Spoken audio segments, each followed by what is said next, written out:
जी महाराज जी, आपसे सुना था कि भगवान के भक्त का नाश नहीं होता। महाराज जी, तो क्या फिर उसका जन्म क्यों होता है? स्वर्ग और गोलोक में से किसमें जाकर उसको दोबारा जन्म नहीं लेना पड़ता महाराज जी?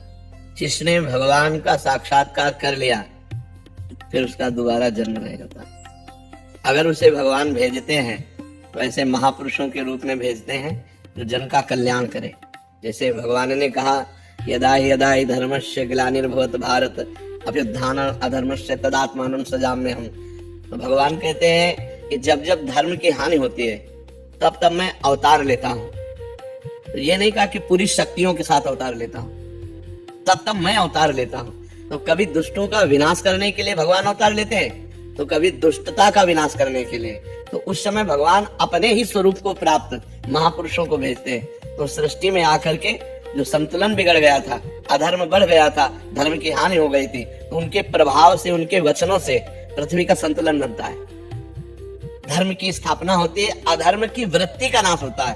और जब भगवान शक्तियों के साथ अवतार लेते हैं तो अधार्मिक पुरुषों का ही विनाश होता है और धर्मात्माओं की रक्षा होती है। तो भगवान का जो भक्त है वो जब भजन करके भगवत स्वरूप हो जाता है तो भगवान के नित्य धाम को प्राप्त होता है, जहां से आना जाना नहीं होता।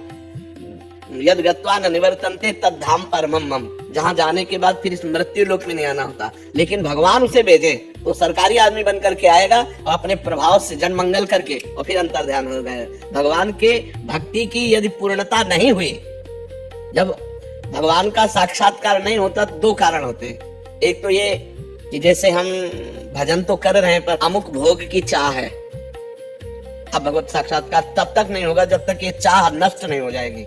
अगर कोई और चाह है वो भगवत प्राप्ति नहीं होने देगी। अब हमारा शरीर छूट गया और वो चाह रही, तो अब हमारे को स्वर्गलोक ले जाया जाएगा और वहां वो चाह पूरी कराई जाएगी जो मृत्यु लोक में। क्योंकि भजनानंदी रहे ना, तो स्वर्गलोक में बहुतायत उस चाह की कर दी जाएगी। अब उसके भोगने के बाद चूंकि सब मायामय है, तो एक दिन तो अरुचि होगी ही।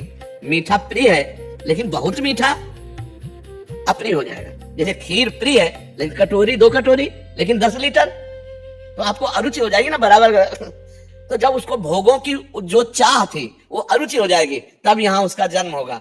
फिर वैभव संपन्न घर में जन्म होगा और भक्ति की अनुकूलता होगी और फिर उसका वहीं से भजन चलेगा जहां से भजन रुका हुआ था, और वो अपना इस जन्म में भजन पूरा कर लेगा। पहला कारण। दूसरा कारण, हमने भजन शुरू किया, हमारी मृत्यु हो गई। कोई चाह नहीं है, भगवान की चाह है, पर हमने भजन शुरू किया, हमारी आयु खत्म हो गई, मृत्यु हो गई, अभी भगवत साक्षात्कार हुआ नहीं, तो उसको सीधे योगियों के कुल में जन्म, उसे स्वर्ग आदि लोक नहीं ले जाया जाएगा, सीधे योगियों के कुल में उसका जन्म होगा, भजनानंदियों के कुल में, और वहीं से भजन होकर वो पूरा हो जाएगा। तो आना जाना तब तक जब तक भगवत साक्षात्कार नहीं, और जहाँ भगवत साक्षात्कार फिर आना जाना नहीं। समझ गया?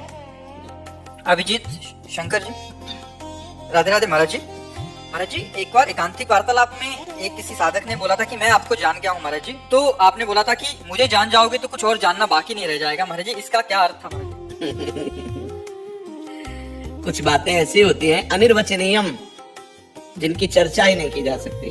तो जैसे उन्होंने कहा आपको मैं जान गया, तो हमने कहा नहीं जाने, क्योंकि जब जान जाओगे तो तुम बोलने लायक नहीं रहोगे ये बात कि मैं आपको जान गया हूँ।